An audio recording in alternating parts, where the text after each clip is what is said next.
Whoever decided convention should be held back-to-back has obviously never been to a convention. It's very, very tiring. All right, so the Democratic National Convention is over, and the Democratic Party has now officially nominated Joe Biden and Kamala Harris for their 2020 ticket. Now it's time for the Republicans to officially nominate President Trump and Vice President Pence. So the Republican National Convention is taking place physically in Charlotte, North Carolina, but similar to this past week's DNC, the RNC will be much different than 4 years ago when Trump received the nomination.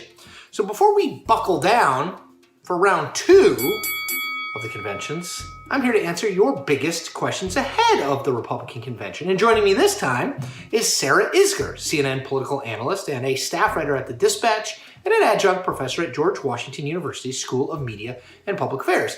Sarah previously worked on 3 Republican presidential campaigns and is the former Justice Department spokeswoman under Jeff Sessions. All right, Sarah, let's jump right into it. We got a ton of questions, Facebook, Instagram, Twitter, but so let's just go into, I'll add a few, but I have a few I want to ask. So this is from Garcia736.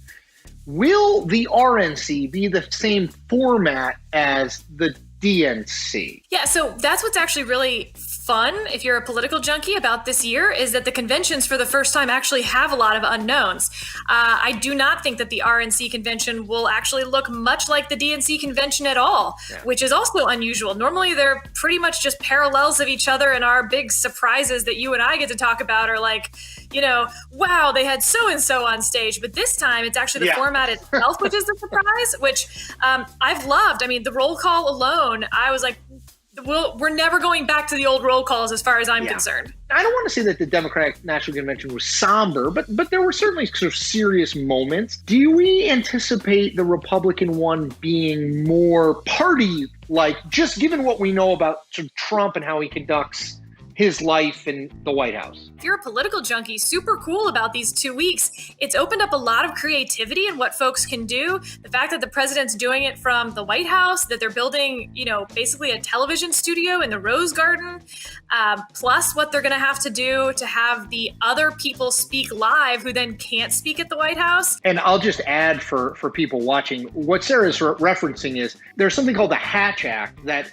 Donald Trump and Mike Pence are exempt from, but effectively it doesn't allow for people in office, with the exception of the president and the vice president, people serving in the White House, for using official government property for political purposes. Again, Donald Trump, Mike Pence, or any president, vice president exempt, but a lot of the other people, to Sarah's point, who will be speaking, can't speak from the White House grounds. They're doing it from an auditorium that's around the block from the White House, that's known for having events. So they're well prepared for events. But again, just technologically, if you're trying to do it live, Chris, you and I know this, live TV, anything can happen, which Trump loves. He will love having the excitement factor.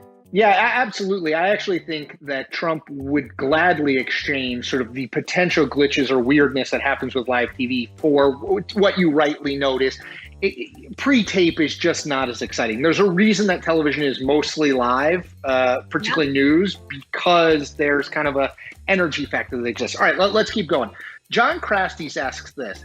Is anyone running against Trump for the nomination? And I'll kind of amend it to say, do we anticipate any delegates casting votes for someone other than Donald Trump? Obviously, we saw the DNC roll call. Bernie Sanders got, a decent chunk of delegates. We knew he wasn't going to win, but Alexandria Ocasio-Cortez did a nominating speech for him. He got delegates. People got to say they were for him. And then Joe Biden wound up winning. Is there going to be something similar like that on the RNC side or not? 175% no.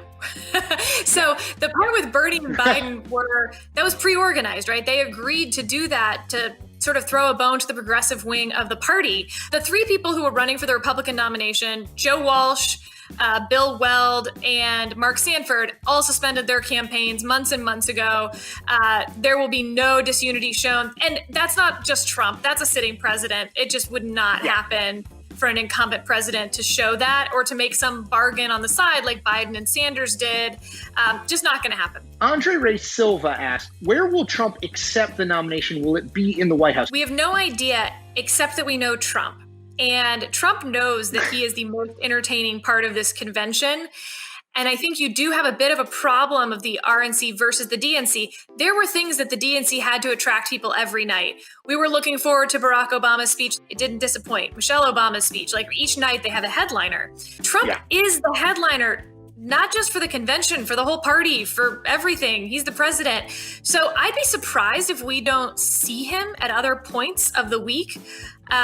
Because he's such a draw and because that would be the surprise and the entertainment for that night. So I don't know, none of us do exactly how that's going to work, but that would be, for instance, a moment where he could do something to add in some spice for that night. One of my favorite Trump quotes ever, I think it was to Playboy in like 1980 or 1981. He said, "The show is Trump and it's sold out performances every night." And sort of the most entertaining piece of all of this. That leads me into another question from Jim. Is Donald Trump really scheduled to speak every night? Was this traditional? Now, we can talk a little bit more about this, but I wanted to note to your point, Sarah, Donald Trump did appear more at the 2016 convention than was typical for a nominee. To your point about sort of taking advantages of the differences of a virtual medium, right? He and Kamala were out after she spoke. He came and sort of gave Joe Biden a kiss after Joe Biden spoke. He'll be in every night.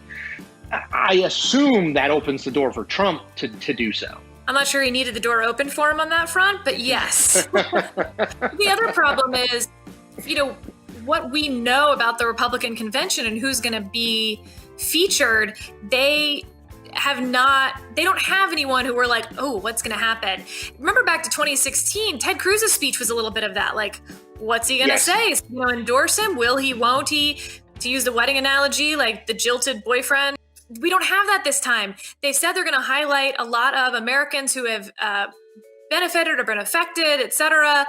The student from Covington High School, the couple who had their guns in St. Louis, things like that. St. Louis, right? That's not going to have the same draw as Trump. They're not going to be polished national speakers. Trump knows he's the best part of this show. So he's not going to, I don't think, let us have boring television for 4 nights, but we're not quite sure what they're going to do.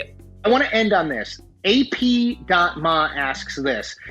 Is the convention something that Trump's base cares about? Will it win over new voters? And I'll add, what should be the goal of the Republican convention, given where we are in this race, right? Donald Trump is behind. We can debate by how much, but he's behind nationally and behind, in the Electoral College. What should it be, this convention, and what do you think it will be, and are those two things different? To answer the last question, yes, they're different. So let's talk about the Democratic Convention for a second, because I think that so far the Democratic Convention has clearly been toward persuadables. Now, there's 2 different types of persuadables in my book. You want to talk about voter scores for a second, right? We judge people on an axis. There's the how likely you are to vote for my candidate axis, and then there's the how likely you are to vote axis. There's persuadables on both of those. This was persuadable of, you're wondering whether to vote for Joe Biden, vote for Joe Biden. But there was also, especially to young people, you're wondering whether to vote. Definitely vote. Right. Definitely a persuadable convention. They don't want to make this about pulling the party to the left. They want to show unity. So the Republican side, in theory, should have the exact same incentives. It should be convincing you that the president is the one who is going to be the best on the economy and to bring back jobs, persuadable on voting for Trump.